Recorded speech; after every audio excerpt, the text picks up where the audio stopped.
We're live. Live from Qatar. Fuck it, we'll do it live. Live from Qatar. No, we won't. You have the script ready to go. Yeah. So what? Group by group.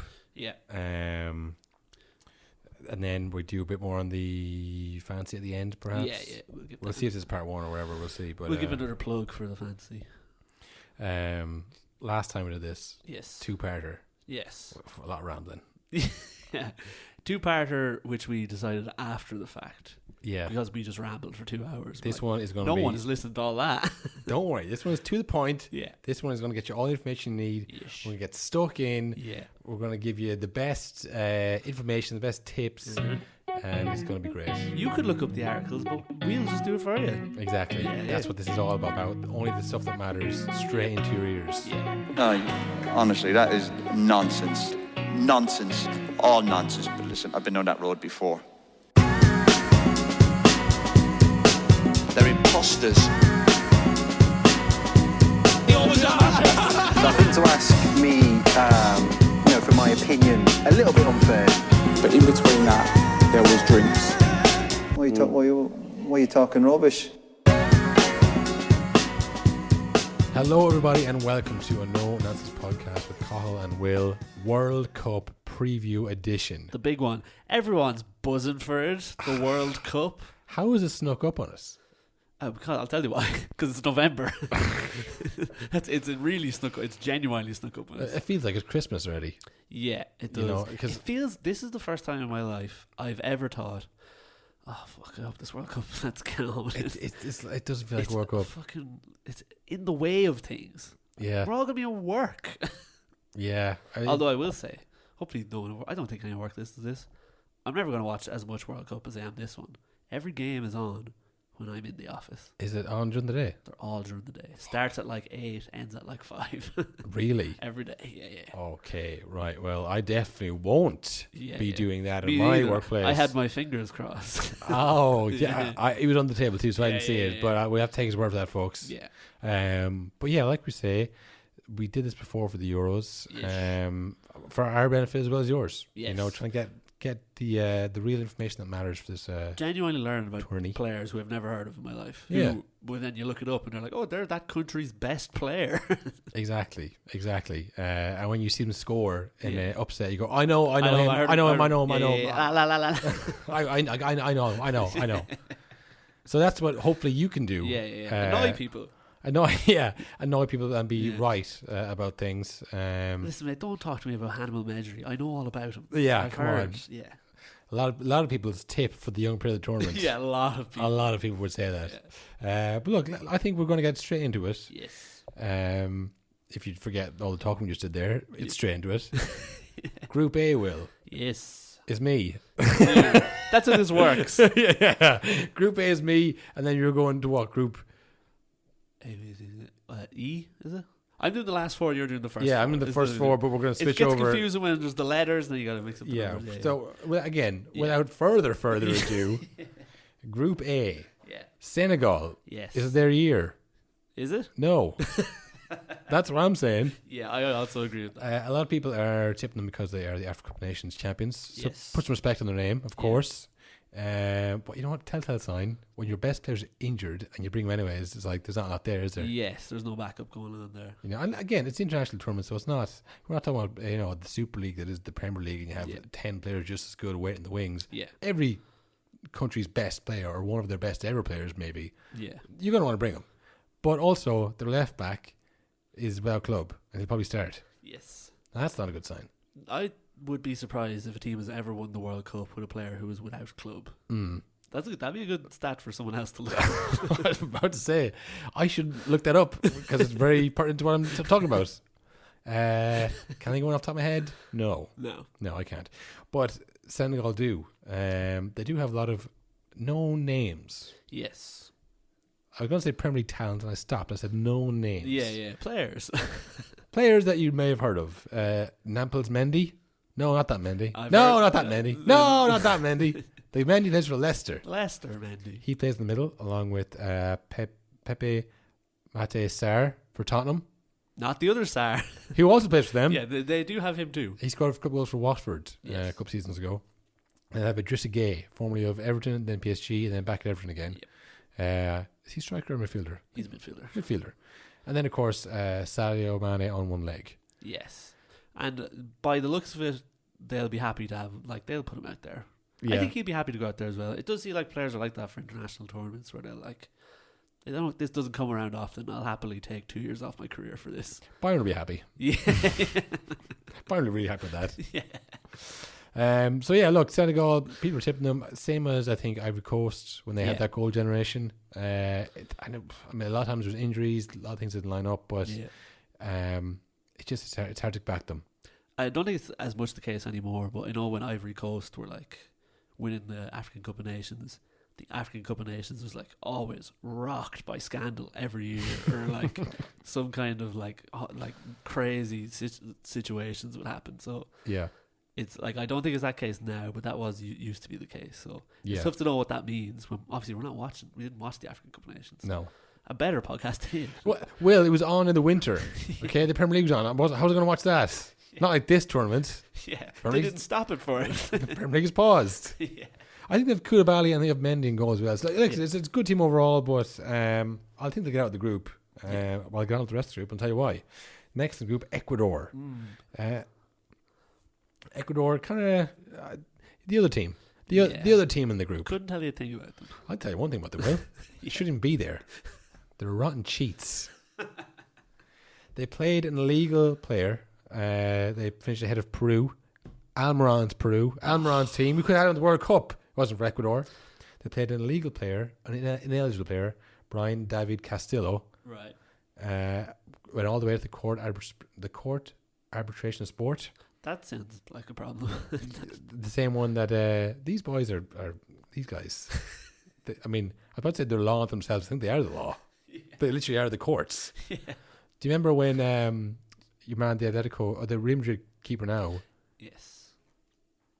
Courtois? Courtois was playing for Atletico Madrid on loan from Chelsea. Now, maybe it's kind of a fuck you to Chelsea. It's like, you can't have that many players on loan. Yeah. He was playing on loan for Atletico Madrid. They came up against him in the semi-final of Champions League and went, well, he can't play against us. He's on loan. That's the rules. Always been the rules. Yep. Still is. Atletico Madrid said, but we need him. And the Court of Arbitration Sport said, yeah. Fair enough. Fuck it.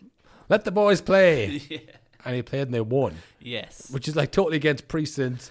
The reason that rule is in place. The same thing. The Court of Arbitration Sport said, yeah, you shouldn't have done that for this qualification for this tournament, but you'll be punished. You'll lose 3 points off the next one in 2026. So Peru said, but they cheated in this one. Why are they getting punished for the next one? It said, it'd be a shame to not go to the World Cup after qualifying. Look, that's illegally. Next World Cup's problem, pal. So look, that's where Ecuador are at. That's crazy. I mean, it's just football. Everywhere you look is like, that was wrong. That's wrong. That shouldn't happen. every bit of it. People are literally like, this World Cup is a disgrace. It should never happen. Meanwhile, Ecuador are literally like sneaking in through the back door. No, they didn't even qualify.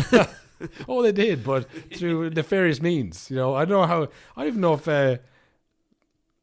what's his name, Castillo. Brian David Castillo's on the plane. I don't know if he made it in the end. It'd be bold if he did. He's still eligible. What are they going to do? Ban him from the 2032 World Cup? Who cares? That's ages away. He won't even play in 2026 probably. Yeah, you know, that's the thing. Exactly. The other, so like I said, they're probably third or fourth looking kind of a team. You know, it should be Almiron. It should be Almiron's World Cup. So yeah, third, fourth. Yeah, no big expectations, so they'll probably win it. Yeah. Netherlands, they're the big boys in the group, heavy favourites. Yes. You know all their players. Yeah. You know, if you watch the Euros, Dumfries, breakout star, great attacking right back, kind of wing back type player. Doesn't defend very well, but he's good going forward. Good to watch. Could he cross the ball? Louis Van Gaal. I thought he was dead. I can't believe it. Someone said he was dead. I genuinely thought he was terminal there. He went and ran about Qatar way before it's cool to do it. Yeah. And then it came out like a week later he was very ill. I think we covered that in the pod. We were like, oh, that makes sense. Because he was like, well, what went to lose? Yeah. And then I'm assuming he got better and went, the World Cup, I know I said it was bad. And now he's going as the manager. Yeah. Trying to win it. We'll see if he makes any more outbursts or if he's just going to say, well, we'll see how the group goes, see what kind of chance we have. Then I might do an outburst. No, I knew it was bollocks. I knew it the whole time. Cody Gakpo. Hot player. Everyone's talking about. Hottest boy of the Euros, we're saying. Yeah. Linked with all sorts of clubs. Yeah.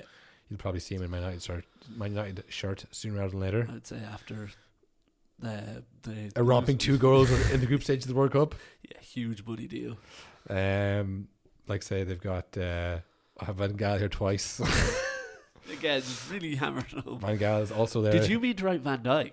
Well, Van Dijk is there, of course. That was my Vans in previous years. Yeah. But two's enough. Van Dijk and Van Gaal, but no Van Persie, of course, long retired. I love the idea of someone tuning in to like really get to know all the teams. So we're like, not a lot of Vans this year. Is there a decline in Vans in the Netherlands? Is it immigration's fault? Is it Ukraine? Who knows? Could that possibly be in effect yet? Look, I think the biggest thing is going to be up front for them. Obviously, you have Cody Gakpo, but it's up with number 9s these World Cups. World Cups, they seem to, diverge from current trends. Yeah, like the Euros was all like, who's your fucking wing back? Who's the Paddy Schlick heading the ball in. It was like in years gone by, he would have got a big money move. Well, he can't run. He's not a wide player. He's not Salah. They have up front former Man United legend, former Feyenoord, I think it was. Ajax? One of the Dutch teams. PSV. It was PSV. PSV and also Barcelona. Yes. Is he still at Barcelona? He is still at Barcelona. What's his name? Memphis Depay. Memphis Depay. Or Memphis. Yeah, if you're going by his rap career. Walking in Memphis. The song, it sounds like his name, Will. Play a clip of his rap. Play a clip of the song Walking in Memphis. No, listen, it's all going to rely on Memphis Depay. He is one of those players like Miroslav Klose, Robbie Keane.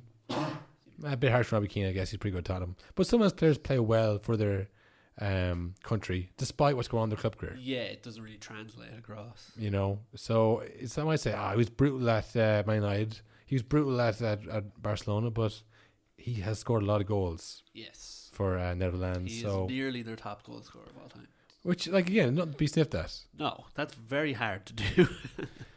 But I think he was decent at the Euros. Yeah. But he didn't, wasn't making our teams of the year. No. And anyone could have.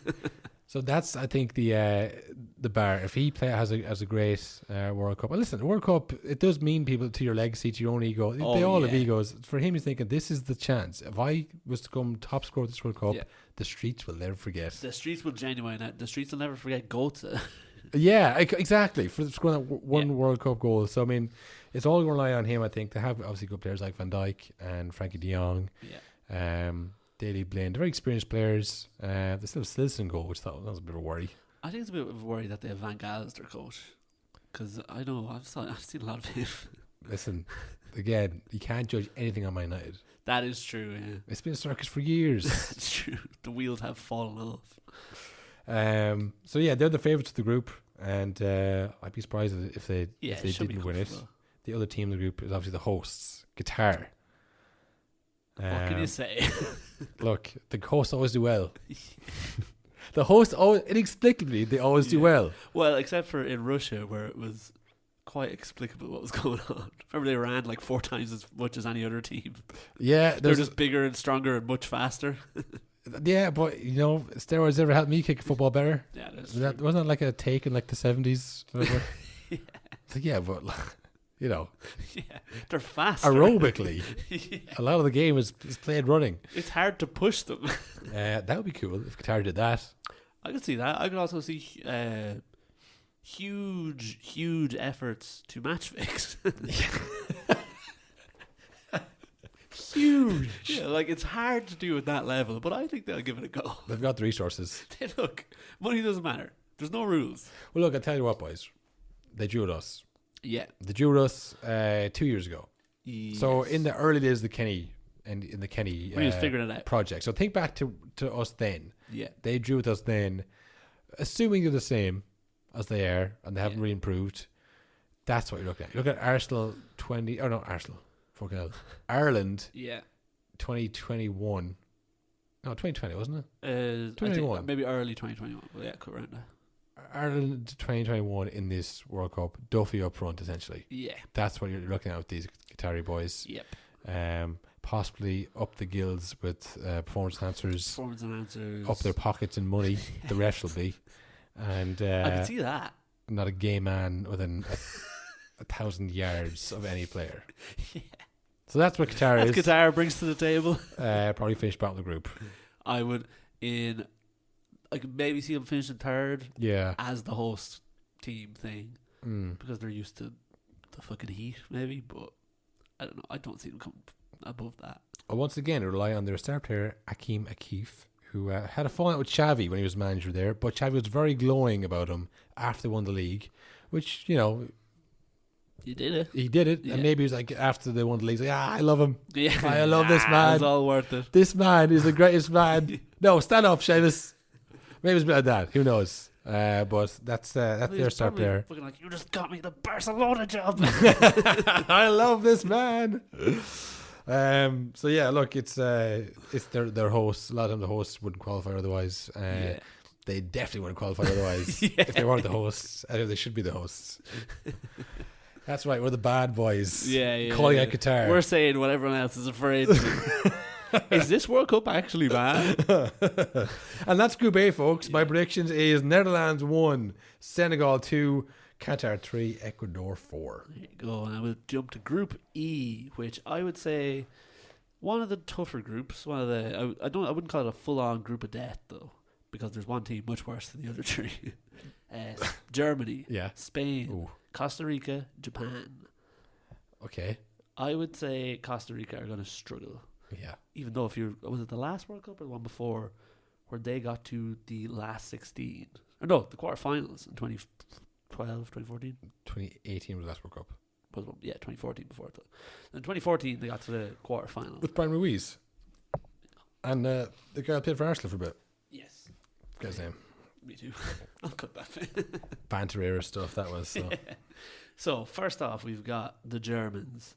The first tournament without the nose picker. The old. Why would you turn to Jeremy Clarkson all of a sudden?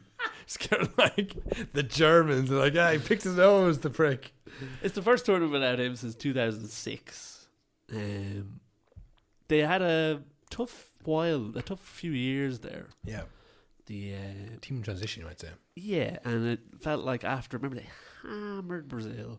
It was tough times after that. It was like it was tough to come back from the peak of that. But they've won 9 wins out of 10. I'd probably say the peak was then winning the whole tournament, to be honest. When they beat Messi in the final. But yeah, Brazil. I got the timeline mixed up in my head. Brazil was pretty good. I got them totally mixed up in my head. Oh man, this is bad. I'm going to start German again. First tournament without Joachim Low since 2006. Yep. They've had a tough little run over the last few years, but 9 wins from 10 in qualifying. But then they only won 1 out of the 6 Nation League games after. Yeah. But it's tough to tell how much they really care about the Nations League when you already have the World Cup. Yeah. It's like you're in already. This is the thing. It's like for the teams like Ireland, it's a great opportunity. It matters so much. Remember Kevin De Bruyne talking about it? Same thing. Because Belgium are going to win their group against fucking the other 6 minnows, but we won't. So like, exactly. I think there's a stat. Loads of those teams have lost way more Nations League than they ever have in the actual qualification. Yeah, because they are the friendlies still. Because if we have to play a playoff, we'll probably win the playoff. It was a weird move by UEFA where it actually benefited the smaller teams and really fucked over the big teams. Very strange. I don't think they thought it through. I think that's why the Nations League is so confusing as well, because that couldn't possibly be the case. Like I said, tough for them lately. Yeah. Defending champs, and then the next World Cup they were knocked out in the group stage, if you remember. A common trend. So it's tough to tell what Germany shows up. They had a very tough group at the Euros. Remember, them and Portugal were going at it. Yes. And so it's tough to tell what turns up. Unbelievable squad as always, because it's the Germans. So I don't know where they finish. I don't know. Like other years, people would say they're favourites. I haven't heard much of that this year. I think can be a quick shout out to our boy Timo, fallen soldier. Is he in the squad? Injured before the tournament. Oh, no way. I didn't even know that. I thought you looked up Germany. It wasn't in the article. No, it was Timo Werner. It was playing better than it was Chelsea. Yeah. And he got injured. Right foot from a hamstring, so he's out. Classic Timo. What do you hear? Even more classic than that? Absolutely. Marco Reus also got injured, and he also missed the World Cup. He's never gone to a World Cup. There's none of this in the article. Well, there's people who are not going, I guess. Yeah, I suppose. Like everyone knows that. Yeah, Really. well, this is the last time Marco Reus will ever get injured before World Cup. The streets will never forget. The streets will never forget him not going to World Cups. Spain now. Fucking hell. I thought mine were bad. Keep going. Mine get better as they go because I start taking more notes. Oh, okay. Yeah. Spain. Oh, do you want to switch back to me? No, there was only one team. Oh, sorry. We're still going your group. Sorry. 3 more teams to go. Spain, one of the best at the Euros. We really were fans of the Euros. Yeah. Morata was fucking banging in goals. Well, I don't know about banging them, was he? He scored like 4 or 5. At an international tournament, that's banging level. I think it was like 3. No, he scored 4 or 5. Sure, they were in constant like 5-3, fucking 6. Like there was always high scoring games. Yeah, but shared in that other guy, the Valenti, Torres.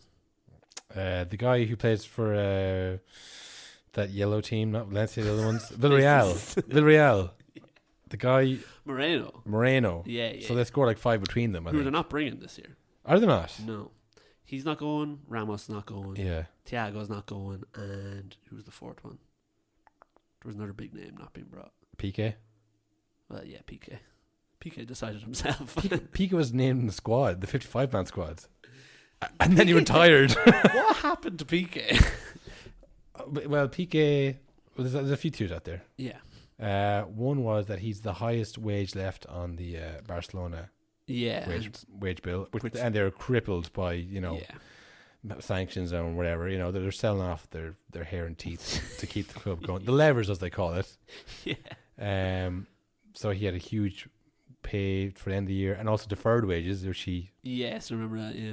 He said, yeah, keep it all, boys. He did the Abramovich, keep the billion. Yeah. Because he wants to come back someday as Barcelona guy. So this is a political move. It's the opposite of Ronaldo. Yeah. Or he's very self-aware. He's like, okay, I'm not that good anymore. Yeah. And this would be better for my career long term if I say that. You know what? I'm rich enough. A blockbuster interview where he's like, I love Barcelona.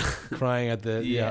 I mean, I've never seen it ever before in my life in the middle of the year, but I think that was why. The other theory is that he's about to get done because he made money off brokering a deal that brought the Spanish Super Club to Qatar. Yes. And if you're playing, you can't be doing that kind of shit. Yeah. So I think he has more stuff in the pipeline and he wants to get out so he can really start making money. So he was probably thinking, I do not want to go to Qatar. That's going to look bad. He's like, keep the million. I'm about to make $1 billion. Yeah. So but he obviously didn't tell Luis Enrique, who named him in the squad.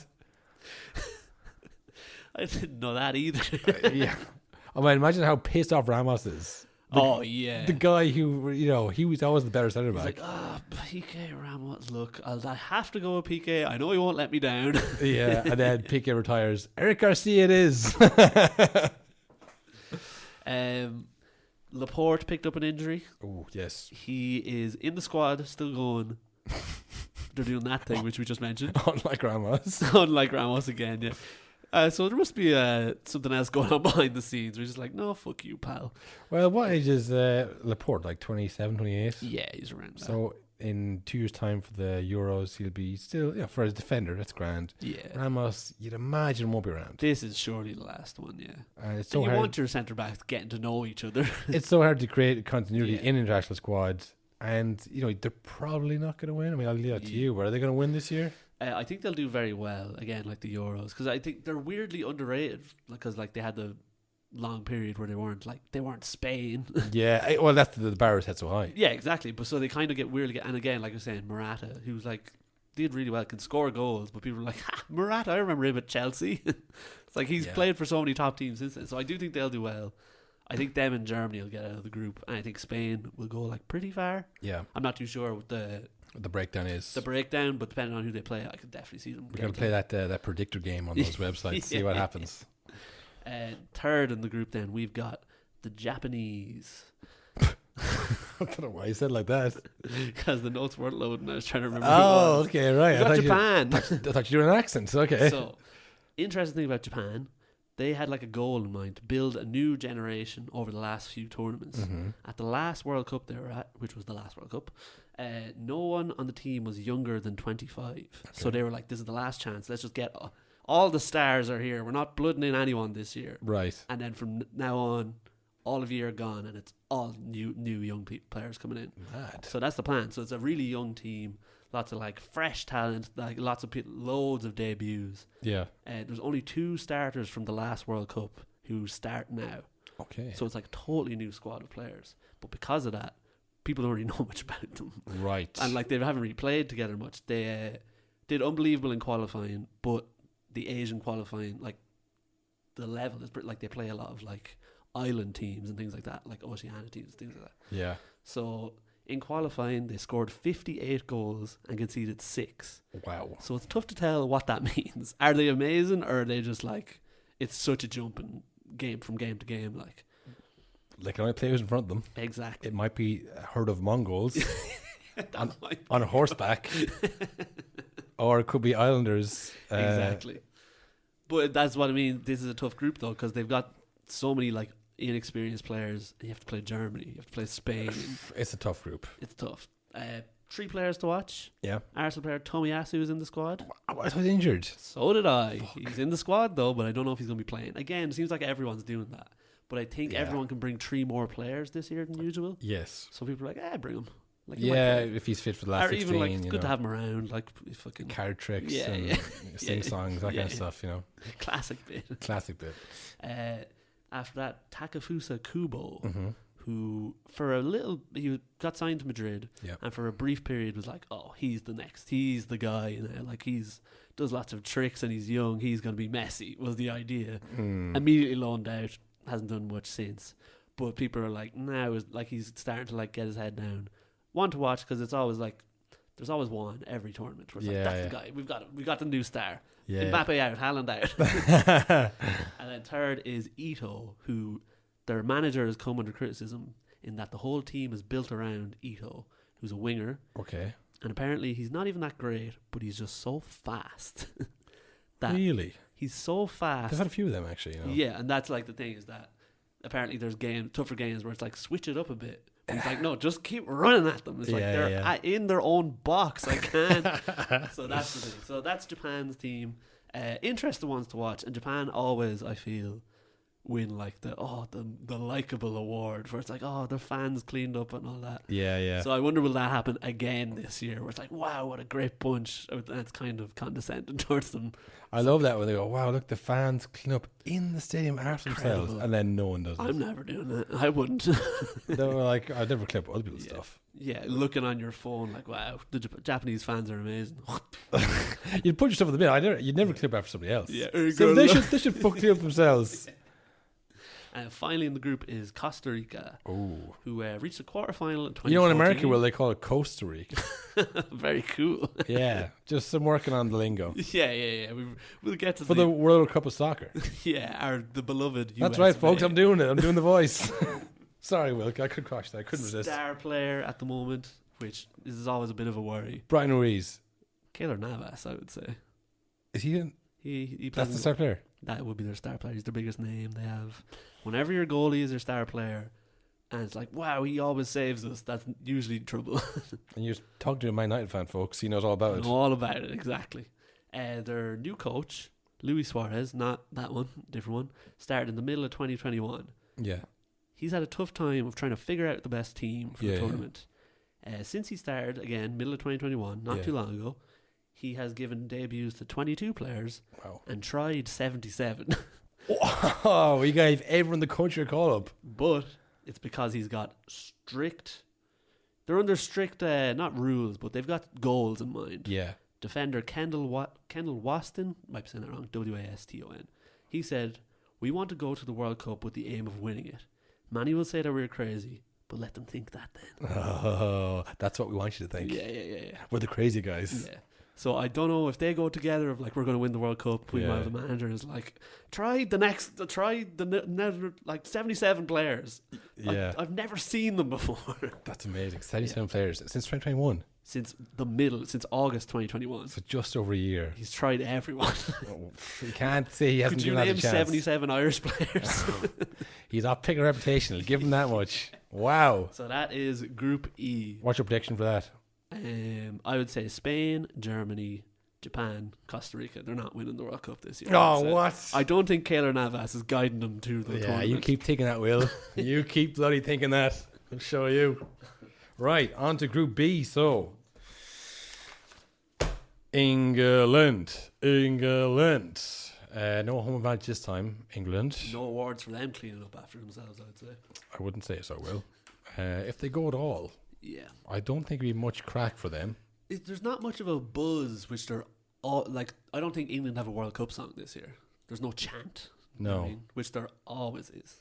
But it's like that Liverpool chant where they had the that really good song they had. It was actually the Ali song, and then they lost the league and the Champions League final. And kind of stopped singing that for a while, and then they won it. And then it's actually come back a little bit this year. That song, because it's when you have a song about how you're the best, or how you're going to win it, or how it's coming home, whatever it is, and you lose.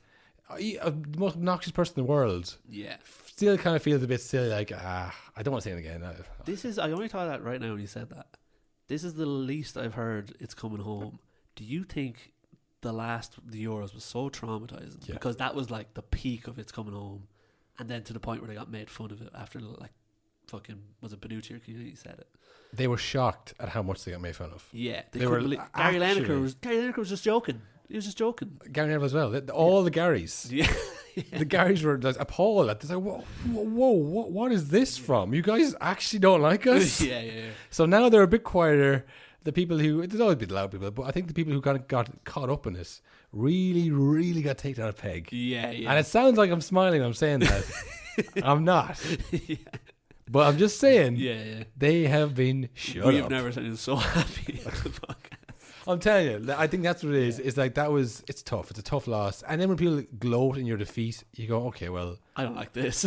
I don't like this sport. I really don't like that at all. That's not a bandwagon I want to get on. Because when you fall off hard. Yeah, and that was like, I'm sure there's always bandwagon fans, especially for England at tournaments. Yeah. But to get to the final, the whole country's on the bandwagon. Yeah. The whole country is not going to come back from that crushing penalty loss. Oh, yeah. You know what it's like? It's kind of like the McGregor bandwagon. Yes. He had a lot of fans too. And then when it went south, it really went south. Yeah. And then you like McGregor? Never. I don't even know what boxing is. Yeah. Because it's like, oh shit, and you just like run a mile from that because it's like, you get like attacked for being part of it. So I think that's what part of it is. Yeah. But look, on the team, Will. Yeah. They have a lot of good players. Yes. No question. And like every team, it's not going to be a team of no faults. Yeah. There's faults in every team. The defense is what people point to. Harry Maguire's there. I've seen a few people. I was watching match day 2 last night. They had the Jermaines on. None of them put Harry Maguire in their starting team. Really? I would have thought he'd be bulletproof for the pundits. That's what I mean. Yeah. That's how bad it's gotten for him. They turned on him. That's mad. They had Ben White and John Stones in. Imagine a year ago you said Ben White ahead of Harry Maguire. That's insane. He also plays right back for Arsenal. It's Gabriel and Saliba who plays that. So like that's how bad they think Maguire is. Like I'd rather play right back who can be a bad centre back instead of Maguire. So look, that's the big weakness. It's hanging over his head. He knows it. He reads all the stuff. He's come out multiple times and said it really, really affects me. And also said he doesn't see it. Yeah. So, it depends. Well, now the pundits have made sure he knows. Then it's down to selection issues. Too much choice for them. Yes. I mean, look, Maddison. He's the hottest guy in England right now. Yeah. He's the Everyone's talking about him. He's the Cody Gapco of England. Yeah. But Gareth Southgate doesn't play that way. Yeah. He don't play that shit. Yeah. He plays 5-3-3. No matter what. And it's more like, look, Calvin Phillips is on the squad. Based on the Euros. He has not played this season. Yeah. He played like Carling Cup games, I think played 90 minutes in that. Yeah. I mean, I don't know who else he would have brought. That's the other side of it. Who got left out for him? What, Ward-Prowse maybe, but Southampton are fucking shocking. He almost made the team after scoring like 10 free kicks. Yeah. So without that, there was no chance. Yeah. So he's gone, but he probably won't start. Jude Bellingham has kind of emerged as he's got to be in there. Probably him and Rice, which is a bit more attacking than Phillips. Then you're looking at either Maddison behind or another defensive midfielder in probably Dyer or something like that, which is probably what he's going to go for. That sounds like Southgate to me. So I think it's look, the group is not it's not weak, so it's not one of those ones that they can try things out. I think he's going to go safe. As always, if Kane is bet, they won't do much. Top scorer at the last World Cup with, was it 5 or 6 of the worst goals I've ever seen? Off his knee, off his shin, penalty. Still counts. Yeah, exactly. Still counts. Gotta give him that. So if they can get him scoring, I think he's 2 goals away from the record now. 2 or 3 goals away from the record. From the all-time England scorer, what was it, Shearer or something like that? Rooney. So yeah, look, England, it's the defence and it's also the players that don't play. Yeah. It's always going like that. Why didn't you play forward? It's the circus. We need Maddison. The Premier League circus, like, kind of squishes into a one bite-sized England circus for the tournaments. Yeah. And then it gets spread back to all over the league. But it's why it's so hard for them to win. It's mad, because they do have a lot of players. A lot of it does pick themselves. I think Pickford probably in goal. I'd say I have Luke Shaw, the only left back in the squad. Yeah. I mean, I know Trippier can play as the left back, but he'll probably be right back. Yeah, he plays right back, which no one else ever does. He's good at it though. He'll be a good, like if they play 5-2-3, he'll be a good wing back. Yeah. Luke Shaw will be on the other side. You'd probably have, I'd say he probably will play Maguire, by the way. Oh yeah, I think he will. He'll play Maguire's boy. He'll play Maguire and Stones, Dyer, Bellingham and Phillips and Rice in the middle, I'd say. Grealish. And then he'll play Sterling, Kane, and probably Saka. Sterling in from the right and Saka in from the left.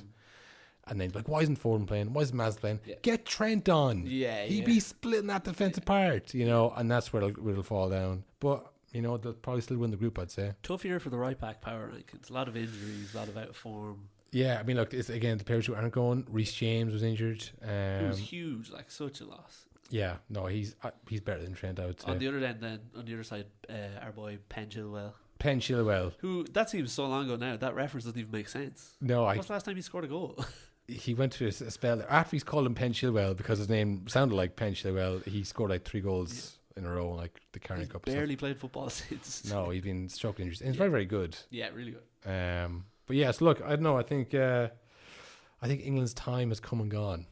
Yeah, I think the Euros was it. You're never going to get the Wembley final again. I think it's gone a bit stale. Yeah. And this is the most, like, again, you don't hear people singing about Southgate anymore. No. Yeah, you don't even hear like much criticism about him, but then when the teams come out, it's like, oh, fucking hell. I'm going to call now. I think he gets sacked in the tournament. I think so as well, yeah. Put that with the board. Oh. First World Cup. No, absolute. Southgate gets sacked. Yeah. They turn on him. They turn on him in the middle of the tournament when he's gone. It's like time for a change, new blood. This team's gone stale. You've done all you can, Southgate. Thank you for the Euros, I guess. Yeah, exactly. Number 2 team, USA, baby. Oh hell yeah! The bandwagon wheel. Oh hell yeah, guys. They've got some great players, man. They have some of the best players in the world. He's been described as the LeBron of soccer. Christian Pulisic. He's like Pele. he's literally Pele. Sorry, Blake. Hey, listen, Blake, this is your idea. Yeah, look, I don't know what you're expecting from us. Yeah, this is what you wanted. wanted. Regret this. Yeah. You've got 6 weeks of this, I think. Pulisic is going to be the. You know what? I think he could have a good World Cup. I think so. Genuinely, I think this is the kind of thing where it's like he's let loose now. Yeah. He's not thinking, I got to score this game or else they're going to put Ziyech in ahead of me. He's thinking, I'm the best player on this team. They're going to give him the ball. I'm LeBron James. I'm LeBron James in this bitch. Let me quarterback this whole thing. Yeah. That's the kind of stuff he's going to be saying, folks. Just like LeBron. Just like LeBron says. Too easy. That's my favourite saying. That's what I love when I score goals in soccer. There's also a few others. Landon Donovan will be watching. Clint Dempsey will be watching. That woman who took her shirt off in the 90s. Remember that clip? Famous American clip, Will. You've lost me. Yeah, I'll show you later on. They also have Weston McKennie. Yes. No, not the bad guy in the 80s film. Weston McKennie's a soccer player for Juve. Not the college jock. The rich college jock. Yeah, not that Weston. The other Weston McKennie. Dest for Barcelona. He's actually pretty good. Yes. He's savage. Yeah, I'd say probably the second best team in the group. They press. That's their thing now. You know, that's the hot football. The Americans used to be kind of like all energy, all action, run around, like, you know. This suits them. The pressing, but it's a bit more sophisticated than it used to be. Yeah. Apparently. You know, a bit more possession based, a lot of energy, a lot of high fives, a lot of smiles, you know. But also slaps on bums. Pass around a bit, you know. Yeah. Keep the ball. Have some fun out there. Have some fun out there. Express yourself. But also, you know, Yeah. be smart about it, okay? Focused. Use your initiative. Yeah. Okay? So yeah, I think they could go far just on vibes. Yeah. Vibes alone. And listen, we might not know a lot now, which has been pretty obvious.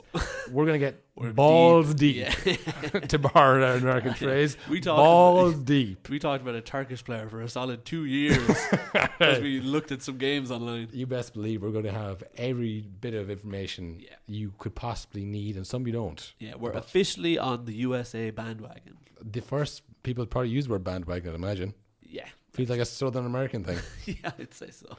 Next in the group, we got Wales. Now, Wales are also going through a bit of a golden generation. I say a bit of, but definitely. Definitely. It's never going to be this good for Wales again. They're tiny. First World Cup in 64 years. That is nuts to me. You think 2002 seems like a long time ago. I'll tell you what, boys, it's not 64 years. That'll tell you how good golden this generation is. When you told me that, I was like, they haven't been in a World Cup before. I thought they were in the last, 5. 3 of the last 4 tournaments. Yeah. 2 of them being the Euros. Yeah. No. And then this one obviously being the World Cup. Yeah. They missed the World Cup in 2018 because it's harder to qualify for. Yeah, it's tough out there, we know. So yeah, look, Wales, they're going to rely a lot on Gareth Bale, obviously. But then scattered with Premier League talent. Obviously, Aaron Ramsey is not what he used to be. Yeah. But again, he's one of those players who plays better for Wales than anybody else recently. Experience, knows what he's at. Rondon, or Rodon, I think he played a bit for Spurs. Don't know where he is now. Not really worked out for him. Don't think so. Like I signed Romero, I was into him. Yeah. But they have a few others. Joe Allen is still knocking about. Player of the tournament of the Euro 2016. Will, did you know that? I did not know that. That sounds insane. They had a good tournament. Yeah, I remember they fucking flew it in that game. Or in that tournament. The Welsh Pirlo.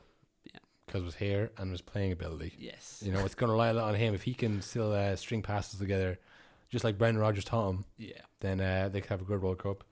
It's going to be between them and USA for the second place. Yeah. So obviously, I hope USA gets second place. Yeah. Well, I will be honest. Whenever I see Wales doing well, I do feel like, fuck them, it should be us. Like, why can't we do that? We will in 54 years. Oh, no. If it takes that long. It does. It is insane we were ever in the World Cup. I know, yeah. When you look at the resources and the size and the population of other countries. And I've genuinely had the thought and this conversation with people like, we could have won 2002.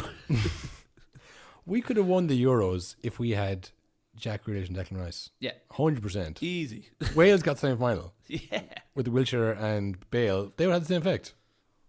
I'm on record saying that. Yeah. So yeah, look, this group is great because the fourth team then is Iran. Yes. Iran, as the Americans call them. Yeah. America and Iran. That's a big rivalry. That's a big derby. That's a hell of a derby, boys. They have what you might say history. Okay, on and off the court, on and off the hardwood. England too. England and Wales. Yeah, England Wales. USA. Oh yeah, this is the group. This is the group. The group now! Iran. Yeah. Famous manager. Can you guess who it is?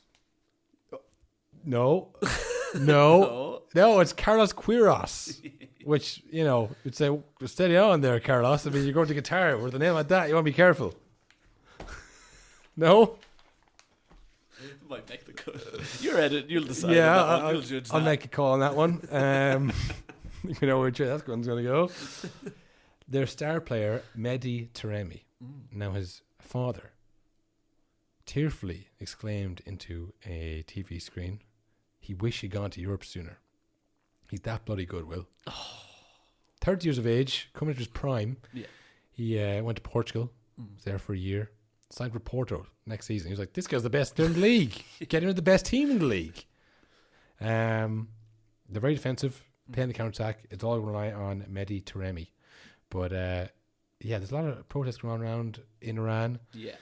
They have a lot of problems with people. Yes. You know, hard to deal with, hard to work with Iran.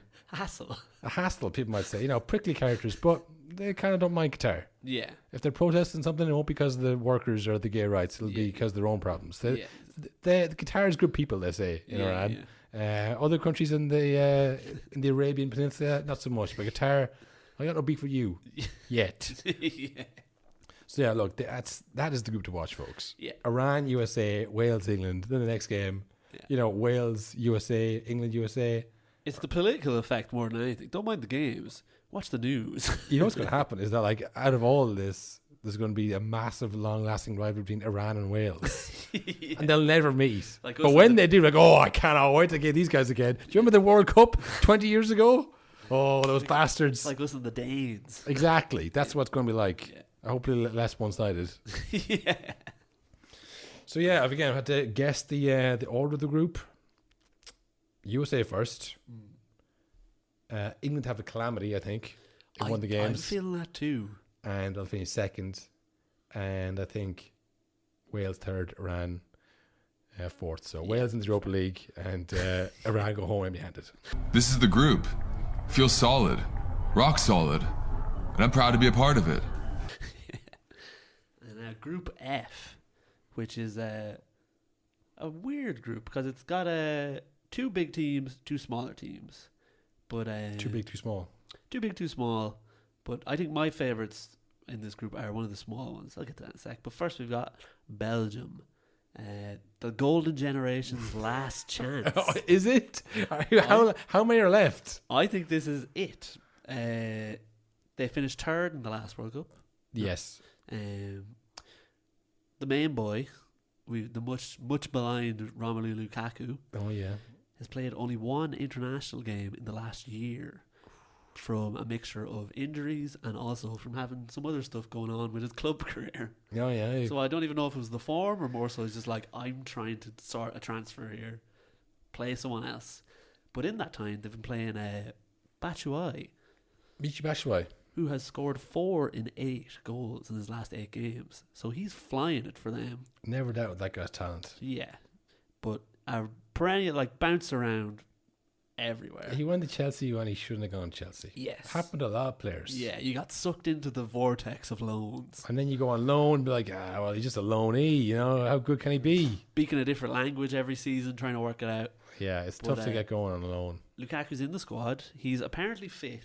So he got injured at the start of the season. Yeah. Got fit again, got injured again. But apparently it was like a lighter injury. But he's like, oh, I don't want to go back to the drawing board. So he hasn't been playing much. Yeah. So it'll be interesting to see if they're like, we have to play him. He's fucking, I think he's their top scorer, is he? He's very close to all-time top scorer, absolutely is, 100%. So I wonder, will they just be like, just force him on, play again? He'll probably have no problem with playing. Yeah. Hurt for a World Cup. Another golden generation, all-time legend, Eden Hazard is now fully fit, hasn't been injured in a long time, but because of the injuries and the build-up, hasn't played any minutes really this season. He's barely featured at all. So again, he's fully fit and ready, but he's been retired for years. Basically, yeah. So it's a question of who really starts in the World Cup, because like they've got the gold generation still. Oh, the ends of it. The ends of a can of a gold generation. Yeah, and it's like, well, do we push, or like they've kind of put all of the eggs into the gold generation basket. They're not really, didn't really bring the up and comers. No. They're like, well, all right, one more time, Hazard, we can do this maybe. Is Torgan there? Torgan Hazard. Torgan's in the squad. He's also like 28. Yes. So yeah, what age is Hazard then? Like 32. Yeah, so this is like, there's no way he's doing it. Who's in defence for them? Don't tell me it's still Alderweireld and Vertonghen. There's no way. Surely not. I'll get that up now. They got to the quarters in 2014, third in 2018. I would think they're going to do worse this season. I think they go back a step. Yeah. They have De Bruyne, so anything's possible. De Bruyne is like at this moment in time. At this particular moment in time. Right now in the world, and over the last 3 or 4 years, without shadow of doubt, the best midfielder in the world. Yes, And I like say, Kroos, Modric, absolutely. But I think the same, the ability he has in a star-studded team, like the difference he makes in a team like City, he's an unbelievable player. And I suppose, like say, a lot will go through him, rely on him. And he's very good in the Euros against Italy. But didn't he get like a shot to the face at one point? He broke his orbital bone. That's what it was, yeah. So, who was it? One of the Italians. The German guy, was it? Fuck. Real Madrid centre back now. Rudiger. Split him open. Smashed him. And he played against Italy with one eye. Yeah. In the semi-final. That's the kind of luck they've had, isn't it? Yeah. So, their defenders that they're bringing. Yeah. They're not going to do well in this tournament. No. Do you want to take a guess who the first two names on the sheet are? Yeah, those two I just mentioned, Alderweireld and Vertonghen. Correct. Both playing the Belgian league now. Both got the call up. Then they've got who else is in this squad? Meunier, Castagne, De Bruyne, Tielemans, Witzel, then Donker, Carrasco, Torgan Hazard, Eden Hazard. Trossard for Brighton gets the call up, which is insane that there's Brighton players playing for Belgium now. Do you know what I mean? Yeah. How quickly that happened. Yeah. Trossard's been good for a minute. Yeah, he's been very good. So, like they've got the players, but I don't know, it just feels like it's one tournament too far for a few of these. Definitely for two of the boys at the back. Yeah. This is the thing. I mean, it's been, 10 years since this kind of goal generation emerged in about 2013. They're past the peak now. When does the generation, when do you get the new one in? Yeah, well, you rarely do. This feels a little bit like the 2012 Euros, which was the end of England's generation. Yeah. I think Rio had just retired. John Terry had been stripped the captaincy at that point again. That's right, I mentioned it again. Ashley Cole was still there, slanging on. Yeah. They were starting to bring in new players, but it was like, he's no Bex, is he? Yeah. You know, is that this Belgium's going to be? Or are we just a little bit before the real end of it? Next year is going to be horrendous for them? I think this is the end of it, because I think this is surely Martinez's last go at it. Do you know what I mean? Like, he's never really delivered on it. No. And how many whatever about still bringing Lukaku, who's still fucking an amazing player. Yeah. But Lukaku, De Bruyne, Tielemans. Yeah. Meunier was pretty good. You know, the Castagne's not bad either. Yeah. But Martinez doesn't need another chance. You can get new managers in happily. But I think once you get a new manager in, then he's going to be like, we should probably bring in some new players too. Yeah. So, no, I don't see end by a lot. It was kind of the classic, my dark horses are Belgium. Yeah, you don't hear that anymore. No, because they went from dark horse to they should maybe win it, but then it's I don't really believe they will. Yeah, so they're in the between where you're now they're on the way down. Yeah. You know, it's like, no, they're not going to do anything. The second team in the group, Canada, their second ever. Boo! Fuck them. Sorry, Will, my allegiance has got fried there. Sorry. Fuck them. It's their second ever World Cup. The last one was in 1986. Fuck. Which is insane. Think of how many people live in Canada, and we've been to the World Cup way more times than them. Yeah, but think how little they care. This is the thing. That's all changed. Their coach was a big member of the coach's team that won the Olympics with the women's team last year, or Tokyo last year. Yeah. So they won. They beat obviously Brazil and things like that. Okay. Did they? To the trophy. Teams like that. Not in games necessarily, but to the award they beat them. The Brazil of this world. Yes, not Brazil themselves, they but overcame the other football federations. All of them were competing and they won it. So what does that tell you? So they missed, or their star boy obviously is Alphonso Davies. Yes, the Bayern man, who missed 7 of the last 14 World Cup qualifiers. Oh, that's a good. But they got through it anyway. So they learned kind of through the qualifiers, okay, we can actually do this without him. That's good, actually. Exactly. So when he first got injured, disaster. They were like, oh, here we go. Here we fucking go, yeah. But then they're like, oh, actually, we're a pretty good team. Jonathan David up front is a good player. That's weird that the one called Davis. Is it Jonathan Davis? Jonathan David.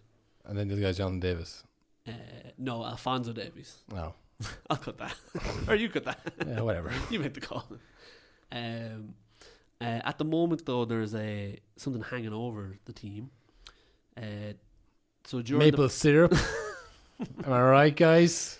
Things have been tense in preparations because there's been very, very public, Mooses. very controversial negotiations between Canada Soccer, the Football Federation, and the World Cup about bonuses and image rights, which it says here has still not been solved at the time of writing. Ooh. So they're going into the World Cup and they're like, you can't use his fucking face.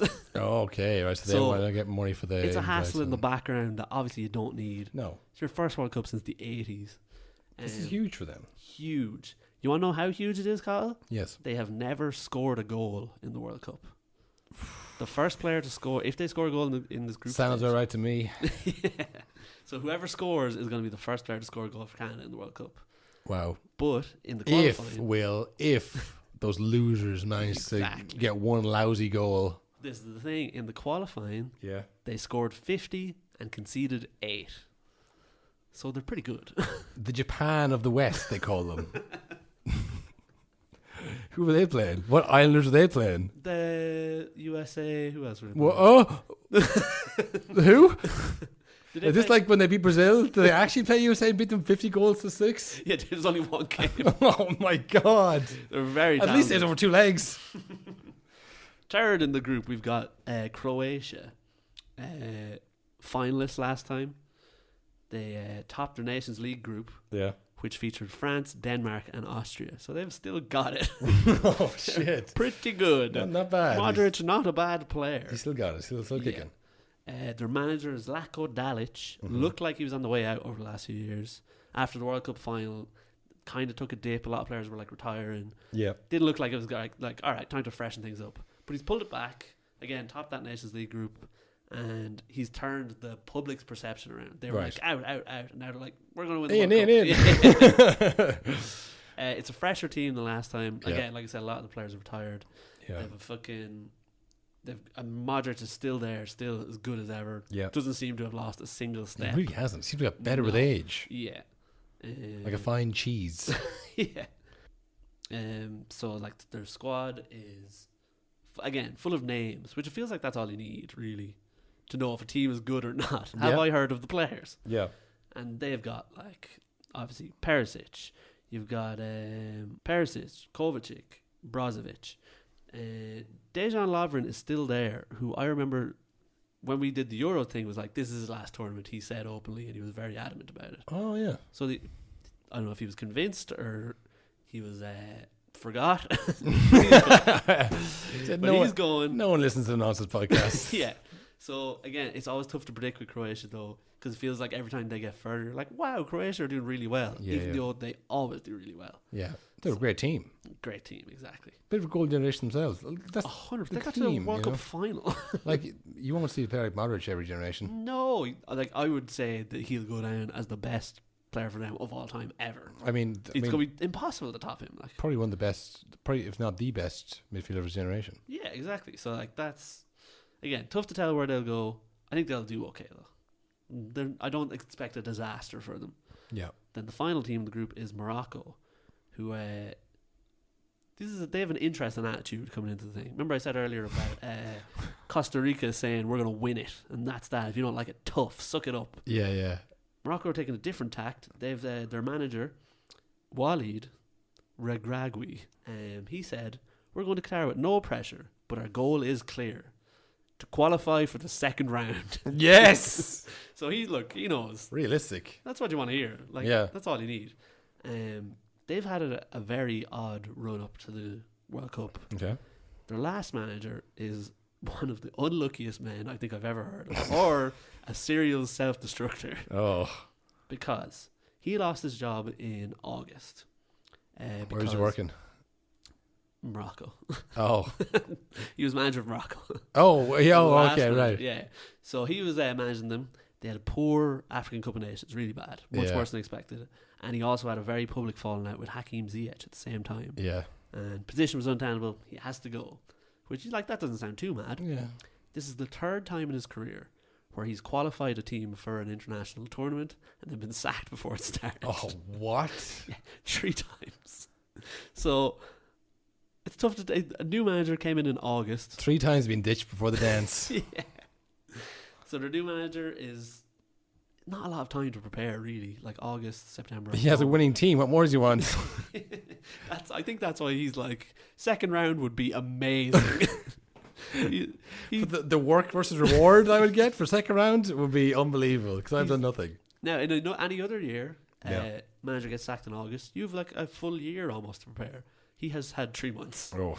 So it's going to be tough for them. But they have a better team than you might think. More names you might expect. The big three are probably Ziyech, Boufal, and Hakimi. Mm-hmm. Hakimi especially. He's quality player.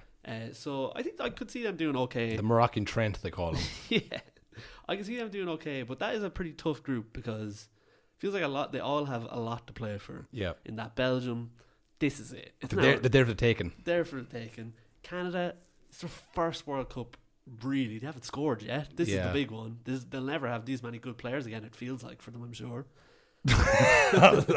Qualifiers in that sentence. My opinion. In my opinion, at the end of the day, Croatia. They're fucking good. Modric plays for them. So. It's a tough group to all. On paper, it's a tough group, isn't it? And then Morocco. They just want the second round. They'll die in that group stage. After that, they're not really too fussed. Well, you know what to say. Sometimes when you reach the stars, you land in the clouds, or land on the moon. So you reach the moon, you land the stars. We'll just play the clip. So you got to aim harder than you're going. Well, you can't be aiming second round. You'll land, somewhere lower than that. Maybe he just wants to finish third. Yeah, maybe he just wants to get the job done and go home. So this is I'd say the toughest one for me to put together because I'm not really too sure how it plays out because I can easily see both of the big teams slipping up to the very hungry like Canada. Yeah. You know what I mean? So I think though it'll be hot take. I think it's going to be Croatia, Canada, Belgium, Morocco. I know. I don't think Morocco are making it to the second round. I was about to say, I can't believe it. That's all they want. You take them dreams from them. But yeah, I just feel like Belgium does not. I don't get the vibe from Belgium that this is going to go well. In conclusion, the vibes are off. The vibes are so off. I can't possibly back them. And I see here, I've totally changed the prediction I wrote a few hours earlier. So, I think that brings us back to me, Will. We're on Group C. Yep. Argentina. My tip for the World Cup, I'm backing them right now. They're going to win it. Really? Yes. Because the similarities between this and my last pick, Italy, are stark. My famous take of Italy winning the World Cup, that was, I called it, folks. Not many people did, but I did. This time, a lot of people are calling Argentina, and for good reason. They're on the back of a 35-game winning streak. Too short of Roberto Mancini's Italy. So they're literally at the Italian levels of winningness. And unlike Italy, in the middle of that was 2 finals. One against Italy in the grand final, the Copa America final versus the European Championships, and the Copa America itself, where they beat Brazil. That's all part of the 35-game winning streak. Yeah. It's all about every working together and, being part of a well-oiled machine. I mean, you think of the past, 10 years of, this is Messi's chance. There was still the likes of Di Maria, who was like world-class player, Aguero, Higuain. How are we going to fit them all in, Now it's not so much. I mean, there's, I think Messi's peak has lasted so long, he kind of outlasted all those players. But I think just his aura, as good as, say, Lautaro Martinez is, it's but he's not close to Messi. Whereas, to be fair to Higuain, he was banging in goals, he was winning stuff as well. In his own mind, it's why not, People would have said, I've never seen Messi do it in the Premier League. I've seen Aguero do it week in, week out. There's ego to all these lads, but these lads are all younger than Messi, so they've grown up watching him play. There's no rivalry. There's no I'm going to knock him off his perch. It's surely he won't last forever. I'm only 23. I'll be fine. I don't need to stamp my authority on this team. This is Messi's team. There's no. So it's working a lot better that way. Also, Romero of Tottenham, he's been a huge part of this. This 35-game win streak. The stability at the back. Who doesn't need stability at the back? Always people cried out for good centre backs. He's been their unsung hero. So yeah, I'm thinking, look, Argentina are going to win the whole thing. Let's just put that on the board. Second in that group, we have Mexico. Perennial dark horses, Will. Yeah. Not this year.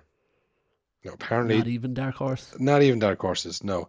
Apparently there's 40,000 people going to Qatar. I mean, they're going to be met by a lot of other Mexican fans that they've never seen before, I would say. Yeah. But here's a quote from the writer Juan Valoro. He explained, "In Mexico, we're not sure that the future exists. Every joy can be the last, and that's why thousands of fellow Mexicans will go to the World Cup." I mean, a bit dramatic. You'd know he's a fucking writer with that kind of a stay. I mean, they're not sure a future exists. I mean, yeah, it will. You'll just be shy. You know, you'll be bad. We haven't been in it in 20 years.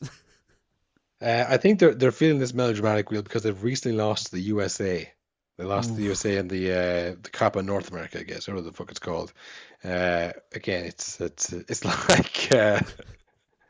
like if we lost the game of hurling to the Brits, you know? Yeah. It's like, that's our thing. You do the fucking everything else. This is our one, and you beat us at that. So like it's not great, but there's a lot of teams in this World Cup who are kind of perennial, make up the numbers. Yeah. You know, group stage guys. 1998, 2002, 2006, 2010, 2014, 2018, last 16. Every single tournament. Yeah. So they've qualified for everyone from 98, never got past the last 16. This, suppose, is not going to be the season where they do that. It could even be worse for them. But, yeah, look, their star player, Herving Lozano, having a great year at Napoli. And they got Jimenez as well. I think it's a race against time and his brain. He's battling injury. And he doesn't know where he is. It's probably one of our worst running bits. We just make fun of a man with a brain injury. Yeah, but I really like him too. He's a really good player. He was so good that first season. Yeah. Who was it? Was it an Irish person who kicked him in the head? I feel like it was. I actually don't remember what happened. Am I thinking of Stephen Hunt and Peter Cech? I think that's what you're thinking. I don't remember what happened to Jimenez. I don't know who kicked him in the head, but he got a bad bang. And very bad bang, yeah. Look, it's tough to recover from that kind of injury. He hasn't been the same since. Yeah. Yeah, look, it's your classic high energy Mexican team pressing. You never know, but it's a tough group. You got Argentina in that group, so they're not going to come first. So it's they're reliant on other teams to have a bad World Cup as well. One such team, which they're relying on to flatter to deceive, Poland. Now, that's probably a good bet to flatter to deceive. Yeah. Lewandowski's obviously the main man. Yeah, always is. One of the best to ever do it. I think that's fair to say. There's no way that you wouldn't have Lewandowski in the list of top strikers in the world ever. Because like you say, look at Bayern Munich, walks to victory every season. But he did it at Dortmund, and now he's doing it at a subpar Barcelona team at like 34 years of age. So he's unbelievable. But he's never really had that ability to put together for Poland. I guess the gap is probably just too big. He's only one man. Yeah. But look, they have kind of a new generation come behind him. Karol Swiderski. He's kind of the secondary striker. Remember Milik used to do that for them to like very intermediate success. He's the new Milik, and Milik 2.0. They have Bednarek from the Premier League. Our boy, yeah. One of your favorite Premier League stars, Bednarek. Alongside him, Matty Cash. Matty Kashki. Matthias Kashiski. Yeah, look, it's a decent team. They have got to a few World Cups, a few Euros. It's not really out of the group kind of people, That's the kind of people we're looking at here. Last 3 World Cups are in, didn't get out of the group. It's always kind of, we need to learn from mistakes, need to, figure out how to get Lewandowski involved, etc., etc. They have a motto this World Cup, Will. Do you know what it is? Is it something to do with deeds? You don't know what it is? Good. It's called Deeds, Not Words. Yeah, just like we say every week. Less the fucking talk, more action. Yeah. Let's fucking stop talking about what we didn't do and let's actually do it. So a no-nonsense approach, you might say, Will. Yeah, what we've always say. Deeds, not words. Words, not stats is kind of what we say. But Simmer from the Poles, our Polish brothers, obviously a lot of Poles here in Ireland, so best of luck to them. Tough group. tough group, but I think they might have a good run at second because the team making up this group, Saudi Arabia. Your boys. My boys, Saudi Arabia. Just like Qatar, they stopped their league where all their players play, so not the best sign, but they stopped their league in mid-September and have just been doing international friendlies, challenge games rather than friendlies. Nothing friendly about them. Nothing friendly about those Saudi Arabians, I'd say, when they're on the pitch. They want to win this one. I know what you're thinking. They're always at the World Cup. How have they done? Group stage every time. So this would be huge. To get out of the group would be a massive achievement for them. But that is what they have their sights set on. I think because Qatar are here and they're doing this, they're like, okay, as long as it's not as bad as Qatar, that's all you need. That's the main goal for them. Like I say, they're going to have to come against Messi and Lewandowski in the group stages. And Jimenez. Not ideal. And Jimenez. He's no slouch. So I mean, like, it's going to be tough for them. I'd be very surprised if they got out of the group, to be honest. But look, they're going to give it a right bloody go, Will. A right bloody go. Like, that's all you can ask for. Deeds, not words. Deeds, not words. So yeah, that's Group C. So Group G. Well, I give the rundown of who I think will actually finish in what position. Sorry. Sorry. Yeah. It's almost like I've done this before, and I'm forgetting what I have and haven't said.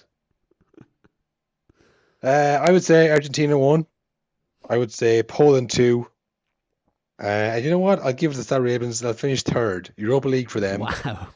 And Mexico 4th in their worst performance since before 1998, because the stats in this article don't go back that far. Yeah. So in Group G, it's as World Cup a group as you can get. Did you say Group Top G, Will? Yes, Group Top G. I thought that's what you said. It's got for me, the teams I think of when I think World Cup. Number 1, Brazil. I would say most people's favourites going in, mostly just based on their ridiculous squad. I mean, it's a who's who in football.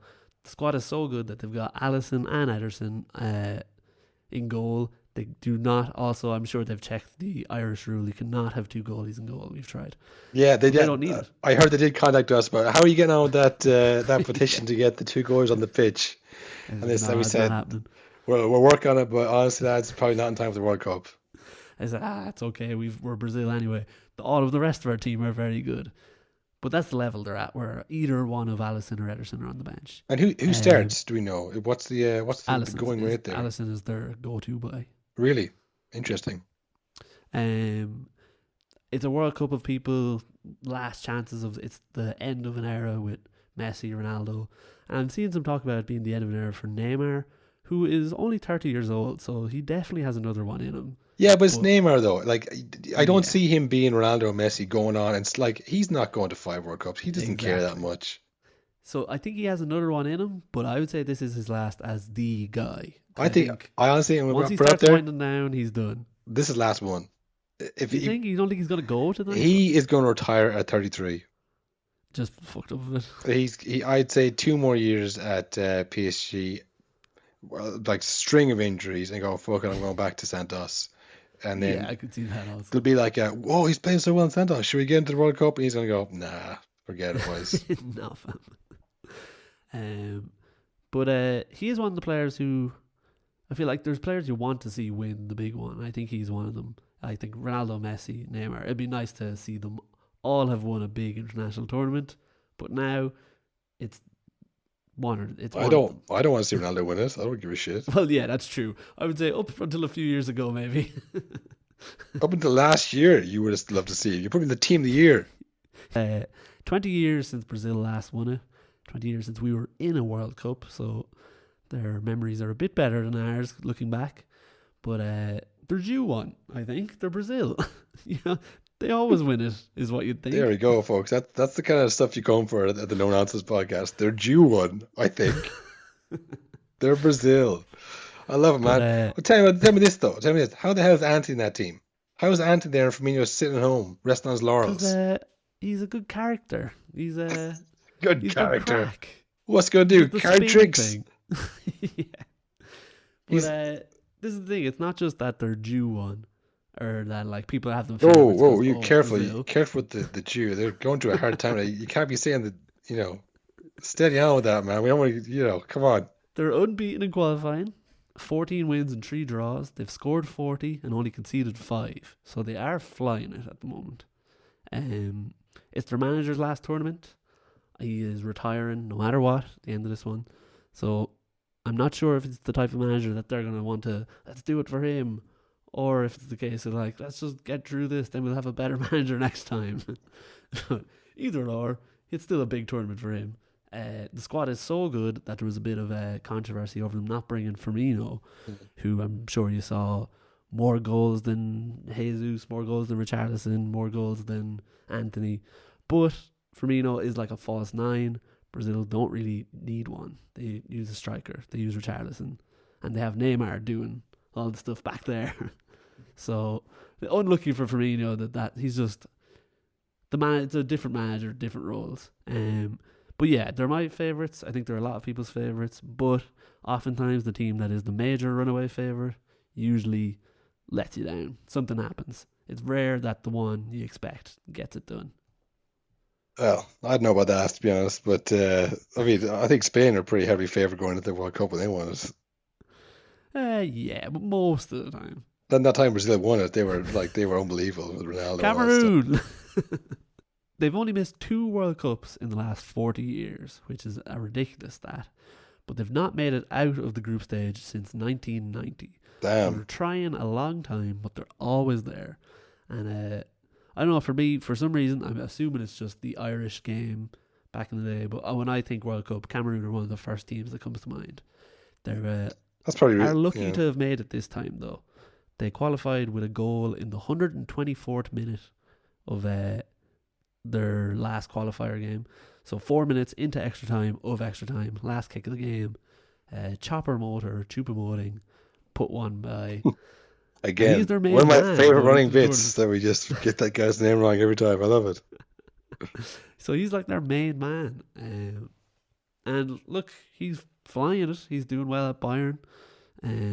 But I do think they need a bit more than him. So I think it's group stage again. They're in a tough group. So it's going to be hard to get by this one. I don't think the curse will be broken this year. Third up is Serbia. We're very familiar with them. We saw a lot of them they were in our qualifying group. Hammered us. Easily the best team in the group, I'd say. They missed out on the Euros, according to this. Is that right? They weren't Euros, no.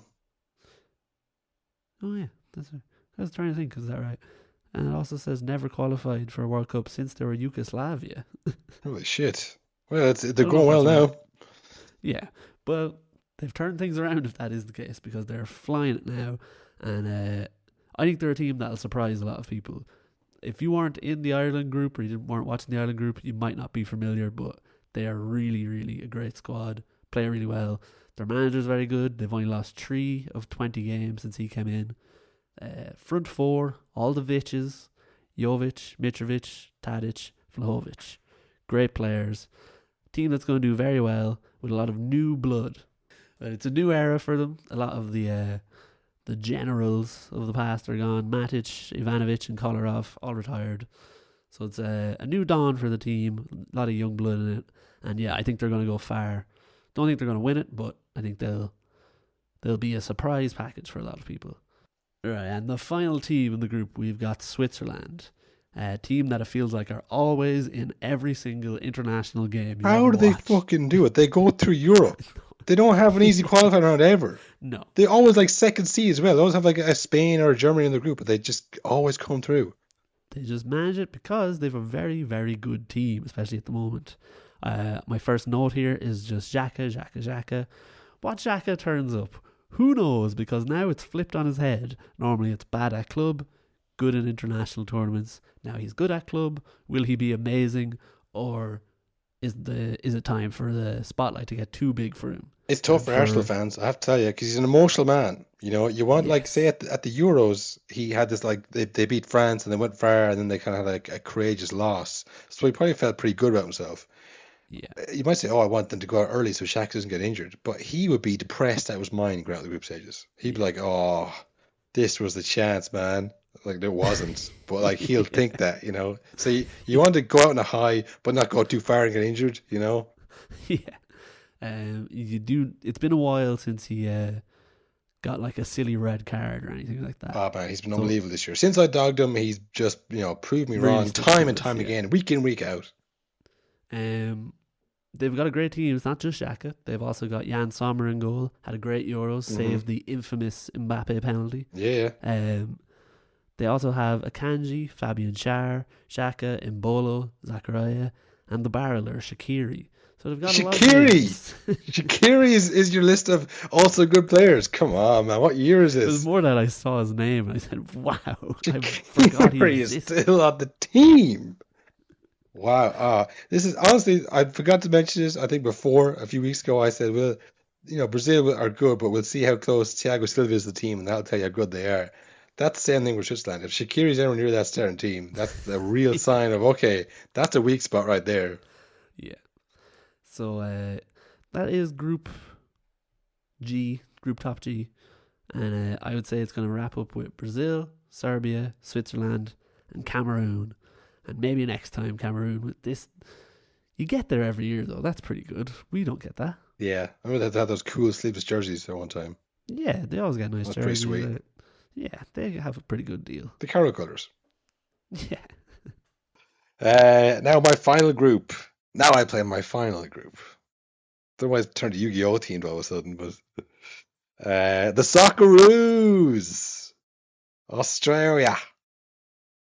This one's for you, Australia. You have zero fucking chance, apparently. Do you remember 2006 when you got the group? That was good. 2010, 14, 18, didn't get out of the group. This year, you might get, I don't know, minus out of the group. It's going so badly for them. They had, Will, it was going really well. It's going really, really well. And then the wheels properly fell off. Like, properly fell off the wagon. So they set a world record for the most consecutive wins in a single qualification campaign at one point last year. Well, that sounds pretty good, right? That streak gave way to a run of poor form, including defeats to Saudi Arabia and Japan twice, and drop points against the Saudis, China, and Oman.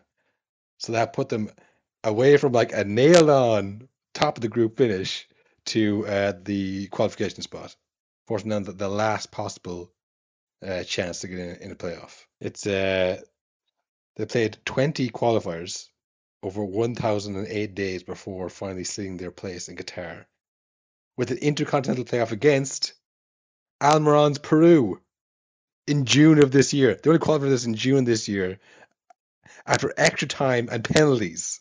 So they barely beat these teams ranked way below. After going like a heroic run, it's just completely fallen apart, and they've barely got it by the skin of their teeth.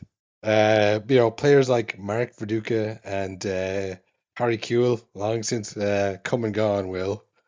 Their best player, probably Lecky. Remember him from the last World Cup? The winger, kind of a tricky winger. Gary Cahill, of course, I think he's like 40 something now. He's not there.